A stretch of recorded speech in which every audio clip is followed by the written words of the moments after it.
Fire signs, tignan po natin kung ano yung mensahe para sa'yo ngayong araw na ito.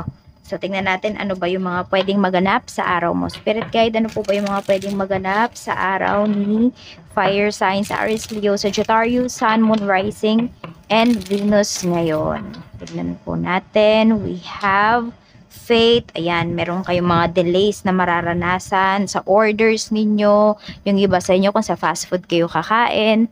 So, pwedeng may delays, ganyan. Or pwedeng yung mga ino-orders ninyo, yung mga gusto ninyo, wala ngayong araw na ito. We have change. Ayan po. So, pwedeng may pag-travel yung iba sa inyo. Ano lang to, pwedeng biglaan po. Or may offer sa inyo regarding travel. So, pwedeng regarding pagpunta sa ibang lugar or sa ibang bansa. Mayroon tayo ditong reunion. Ayan. So, meron dito magko-cross yung fate ninyo. Okay, pwedeng nung taong makakatuluyan mo or kung meron kayong kausap ngayon, fire signs, ayan po. Pwede na yung tao na to talaga is malaki yung magiging impact sa life mo. So, tignan po natin ano pa yung mensahe para sa'yo. Spirit guide, ano pa po yung mensahe natin kay fire signs, Aries, Leo, Sagittarius ngayong araw na ito. Spirit guide, ano pa po yung mensahe natin? We have a blessing of the waters. Ayan. So, ayan nga, huwag masyadong pairalin yung emosyon kasi nga pwedeng may mga delays, meron ditong mga bagay na gusto ninyo pero hindi ninyo makita or meron kayong mga hinahanap dito na mga bagay-bagay. Ayan po, pwedeng na-misplace nyo lang yan. Yung iba naman sa inyo, pwede talaga na wala siya. Sabi ko nga, kunwari, o-order kayo ngayon, so parang yung in-order ninyo, wala sa menu, hindi siya available or could be sold out na siya. We have a blessing on your sleep. Ayan, so some of you are very excited pagdating dito sa pag-travel na ito. Yung iba sa inyo, pwedeng pinagpaplanuhan nyo pa lang to. So, ngayong araw, pwedeng pag-uusapan nyo siya. Pero, hindi ninyo maitago sa sarili ninyo na sobrang excited kayo sa pag-travel na ito. What is this? We have a blessing from your ancestors. Okay. So, ayan po, pwedeng mayroon dito, may bibisita sa inyo ngayong araw. Pwede rin na, meron din ako nakikita magi-stay sa bahay ninyo. Could be, yun nga, some of your family members. Tas meron din dito, pwede po na uuwi na. Ayan, di ba, may dala-dala ng bagahe. So, pwede po na yan. Could be ikaw to, o kaya naman, asawa mo, fire sign. So, meron dito, pwedeng magsasama na, mag-live-in na. Meron din dito, is uuwi na nga. Ayan po, magfo-for good na. Or could be vacation. Check natin ano pa po yung mensahe para sa'yo. Spirit guide, ano pa yung mensahe natin? Okay. Pagdating sa trabaho, kamusta ngayong araw na ito? Spirit guide, kamusta po si fire signs pagdating sa trabaho? Meron tayo ditong 10 of swords. At mayroon tayo ditong 4 of cups. So, may inip ka na nararamdaman dito pagdating sa trabaho. So, pwede po na meron kang pinapa-check, pinapa-double check, or pinapa-approve. Pero napakatagal bago i-approve. So, parang nahuli yata yung papers mo. Parang ganito, ikaw yung unang nagpasa, ikaw yung unang nagpa-check, pero sa huli, yun, huli ka. Huling ibibigay yung sayo. So, hindi ko alam kung masyado siyang tinitignan. Ganyan po. Tapos, meron din dito, is regarding kasi to sa sa kontrata. So, yung iba pwedeng gusto nyo bang mag-extend or gusto nyo nang umuwi. Kaya lang kasi ito, parang hindi kayo pinagbibigyan pagdating dito sa trabaho. So, baka magpapaalam yung iba sa inyo, mag-vacation or magli-leave, tapos pwedeng hindi kayo payagan.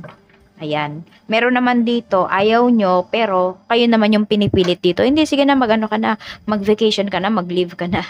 Oo, yan po. So, tingnan natin kung ano pa yung mensahe spirit guide ngayong araw pagdating sa negosyo. Pagdating naman sa negosyo, we have Knight of Cups and Nine of Cups. Yan, napakaganda ng negosyo ninyo ngayon. Sobrang happy po ninyo. Tapos, nandoon na pumupunta talaga yung mga clients ninyo. Actually, yung mga clients mo, mababait. Yun yung pinapakita dito. Tapos, sobrang na-appreciate ka. At saka na-appreciate mo din sila. Sobrang appreciative ng mga clients mo. Or yung iba sa inyo, nagbibigay na ba kayo ng mga, ano ba yun, yung parang, di ba, meron kayong pag-giveaway pagdating sa pag-Christmas, tsaka New Year. Ayan po, baka may binibigyan na kayo dito. So, happy yung mga clients mo, yung mga suki mo. Ayan. Ang ganda. Ang ganda ng energy dito sa, ninyo ngayon, sa negosyo. Ayan po, happy kayo dito sa sales. Maganda rin yung sales ninyo. Tapos pwedeng madaming bumabalik-balik talaga dito na clients po. Mga suki talaga. Tignan natin pagdating naman po sa kaperahan. Meron tayo ditong judgment and we have 8 of swords. Okay, pagdating naman dito sa pera, medyo yung iba sa inyo dito kayo nagkakaroon ng problema. Ayan, so may delays kasi. Tapos meron din dito parang iniipit yung pera po ninyo. Okay, pera nyo na, tapos parang nahihirapan pa kayong kuhanin. So, yung iba yata may problems kayo regarding sa, hindi ko alam kung sa remittance center ba yan or sa bangko. So, baka kailangan nyo pang puntahan ngayong araw. So, medyo may abala ba? Medyo abala, maaabala kayo. Ayan, pero kasi pera to. So, kaya kailangan ninyo talagang puntahan or kailangan ninyong double check. So, ayan, tignan natin. So, yung iba nga parang maaabala yung tulog ninyo. Kasi ngayong araw meron kayong aasikasuhin in terms of your finances. Check natin sa mga single. Kamusta po ang mga single natin dito? We have Ace of, Ace of Wands and Page of Cups. Ayan, sa mga single natin dito, mukhang meron kayong kapuyatan ngayon. So, may, kayo dito ka-talking stage. Ayan. So, okay naman yung energy ng tao na to. Actually, nakikita ko, it's either kayo yung nag-e-effort, kung kayo yung lalaki, ganyan, or yung itong kadil ninyo, talagang todo effort po sa inyo. Tsaka masarap siyang kausap. Ayan, no? Magaan kausap yung tao na to. So, pwedeng, sabihin natin, seryoso yung usapan ninyo, pero hindi siya nakaka-offend, hindi kayo nai-stress, ganyan.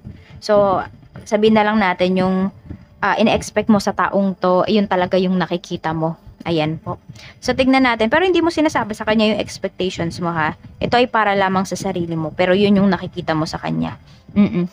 Tignan natin. So, parang good shot talaga sa'yo yung tao na to. Tignan po natin pagdating naman sa mga in a relationship. We have 9 of Wands and we have Queen of Swords. Ito naman, marami naman sa inyo puyat. Ayan, puyat kayo kakaisip dito sa person ninyo. Nag-overthink na po yung iba sa inyo. So, parang walang peace of mind pagdating dito sa inyong relasyon ngayon. Tapos, nag-aaway din. Ayan, may pag-aaway kasi dito. Parang feeling mo may tinatago sa'yo yung person mo. Kaya yung iba sa inyo, pwedeng hindi kayo nakatulog. Mas emosyon po yung pinapagana nyo dito ngayon, eh. Oo. Mas nangingibabaw yung inyong emosyon pagdating sa inyong person. Kaya, medyo bothered talaga kayo. Sa mga married naman po, spirit guide, we have 10 of cups and we have 3 of wands. Ayan, meron nga dito papauwi na. Siguro, ayan, kayo po yung mag-vacation or yung asawa ninyo. So, 3 of wands. Parang nilulook forward nyo na talaga. Ayan, na meron din dito salo-salo ngayong araw. Pwede ngayong araw na uuwi. Ayan, so, kayo dito? Fulfilled kayo. Masaya po kayo. Happy yung energy ninyo, happy yung family. Ayan, tapos meron parang nagpaplano yata kayo. Hindi ko alam kung magpaplano tong pag-travel or pagpaplano tong pagpapagawa ng bahay or pagpaparenovate. Basta regarding to sa family po ninyo. Bahay, family, ayan. So, napakaganda po ng energy. Parang nandito kayo sa point ng life ninyo, fire signs, na wala na kayong mahihiling pa. Parang feeling ninyo, sobrang blessed po ninyo. Ayan. Kahit nasabi natin na may mga divine interventions dito, ay may mga delays sa life mo, parang sobrang na-appreciate mo yan. Sobrang lawak ng isipan po ninyong mag-asawa ngayon. So, ayan po, at ito yung mga lucky numbers mo. We have number 4, number 6, and number 16. Yan po yung inyong lucky numbers for today. At maraming salamat po. Mag-iingat kayo always. More blessings to come.